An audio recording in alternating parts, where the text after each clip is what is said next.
अपने बच्चे घर पर ही अच्छे। सो पेरेंट्स, ये वीडियो उन पेरेंट्स के लिए है जो कि अपने बच्चों को रिलेटिव के यहाँ इजीली भेज देते हैं सोने के लिए। तो वीडियो एंड तक जरूर देखिए। हाँ, जो भी अपने बच्चों को स्लीप ओवर के लिए भेजते हैं, ये वीडियो उनके लिए है। जिन्हें नहीं पता उन्हें बता दूं कि अपने दोस्त या रिश्तेदार के घर पर ही रुक जाना, वहीं सो जाना, उसे कहते हैं स्लीप ओवर।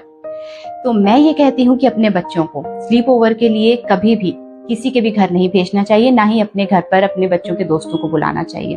और इसके बहुत सारे रीजंस हैं। Number 1, trust.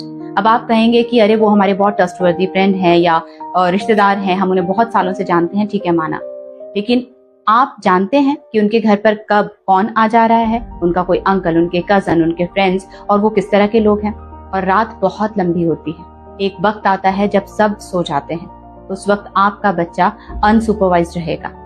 इसलिए अपने बच्चे के लिए कभी भी किसी तरह का कोई रिस्क नहीं लेना चाहिए। Number 2, judgemental parents. जी हाँ, कुछ फ्रेंड्स के पेरेंट्स होंगे जो बहुत जज करते होंगे और आपके बच्चे को कह देंगे कि अरे तुम पढ़ते नहीं हो, तुम इतना खेलते रहते हो, तुम तो बहुत शरारती हो। आपके मुंह पर नहीं कहेंगे, लेकिन अगर वो किसी और बच्चे की बुराई आपके पास कर सकते हैं, तो आपके बच्चे की बुराई भी किसी और के पास कर सकते हैं।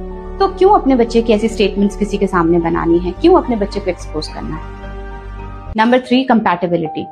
बच्चे आपस में खेलते रहते हैं, लेकिन कभी कभी झगड़ा भी हो जाता है, और उस झगड़े में अगर किसी बच्चे ने आपके बच्चे को कुछ कह दिया, क्योंकि बच्चे आपस में कह देते हैं, वो कोई बड़ी बात नहीं है, लेकिन आप उन्हें चुप करा देते हैं। लेकिन उस वक्त अगर किसी बच्चे ने उन्हें कुछ कह दिया, वो पूरी रात सिसकते रहेंगे, रोते रहेंगे, या पूरी रात रो रो कर गुजारेंगे, तो क्या आपको पता चलेगा? नहीं ना।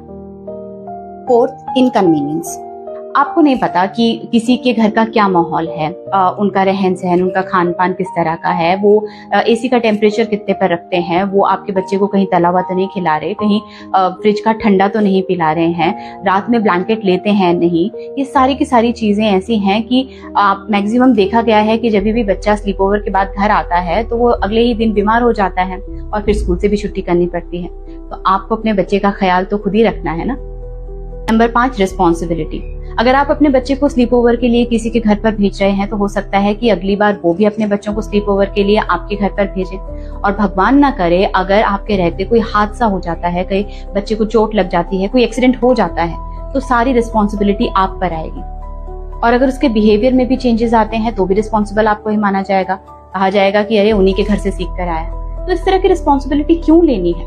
देखिए, हमें लगता है कि ये चीज हमारे साथ नहीं हो सकती, लेकिन याद रखिए अक्सर ऐसी चीजें वहीं होती हैं जहां पर विश्वास होता है।